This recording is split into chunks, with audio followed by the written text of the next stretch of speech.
అందరికీ నమస్కారమండి.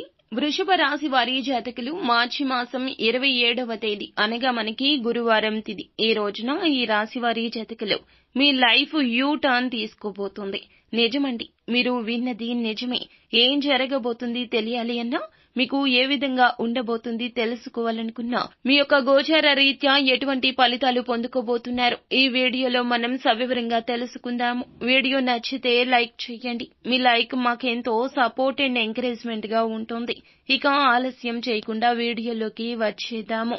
ఈ రోజున ఈ రాశి వారు శుభ ఫలితాలు అయితే అద్భుతవంతంగా పొందుకోబోతున్నారు. ముఖ్యంగా సూర్యుని యొక్క ప్రభావం చేత రాజయోగం కారణంగా వీరి జీవితంలో ఎంతో యోగవంతమైనటువంటి సానుకూల మార్పులు ఈ రోజున చోటు చేసుకోబోతున్నాయి. ఆర్థికంగా వీరికి భారీ లాభాలు అయితే పొందుకుంటారు. దీంతో పాటుగా సంఘంలో వీరికి కీర్తి ప్రతిష్టలు పెరుగుతాయి. జీవితంలో ఉన్నతవంతమైన స్థితికి ఈ రాశి వ్యాపారులు వెళ్లబోతూ ఉన్నారు. ముఖ్యంగా ఆస్తి, అదేవిధంగా వాహన యోగం వీరికి అధికంగా కనిపిస్తుంది. ఈ రాశి వ్యక్తులు పట్టిందల్లా బంగారంగా ఈ రోజున మంచి మంచి అవకాశాలు రాబోతున్నాయి. అవకాశాలు చిన్నవా పెద్దవా అని ఆలోచించకుండా కష్టాన్ని ఉంచండి, ఫలితాన్ని తప్పక పొందుకుంటారు. ఈ రాశి వ్యక్తులకు కెరియర్ లో కూడా మార్పులు జరగబోతున్నాయి. దీని కారణంగా ఉద్యోగంలో, వ్యాపారంలో మీరైతే సెటిల్ అవుతారు. ఉద్యోగులకు ఆఫీస్లో తోటి ఉద్యోగస్తులతో అలాగే పై అధికారులతో కూడాను సానుకూల వాతావరణం నెలకొంటోంది. సహ ఉద్యోగులు వీరికి పనుల్లో ఎంతగానో సహకరిస్తారు. ఇక పై అధికారులు వీరి పనుల నైపుణ్యానికి చాలా ఇంప్రెస్ అవుతారు. ప్రమోషన్లతో కూడిన ఇంక్రిమెంట్స్ ని ఇస్తారు. దీని కారణంగా వీరికి ఆర్థిక పరిస్థితి మెరుగుపడుతుంది. వ్యాపారులకు పెట్టుబడులు అధికంగా ఉంటాయి. వ్యాపారులు లాభాల బాటలో నడుస్తారు. పెండింగ్ బిల్స్ ఏమైనా రావాల్సి ఉంటే గనక అవి ఇప్పుడు మీకు ఈ సమయంలో రాబోతున్నాయి. ఆకస్మిక ధన లాభాన్ని మీరైతే తప్పక పొందుకుంటారు.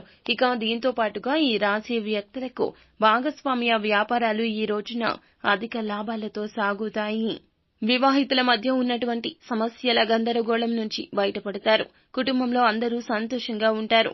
బంధువుల నుంచి ఈ రోజున ఒక శుభ కార్యక్రమానికి ఆహ్వానం కూడా మీరు పొందుకోబోతున్నారు. స్థిరాస్తులు కొనుగోలు చేయాలి అని ఆలోచిస్తున్న వారికి మంచి ధర అయితే లభించబోతుంది.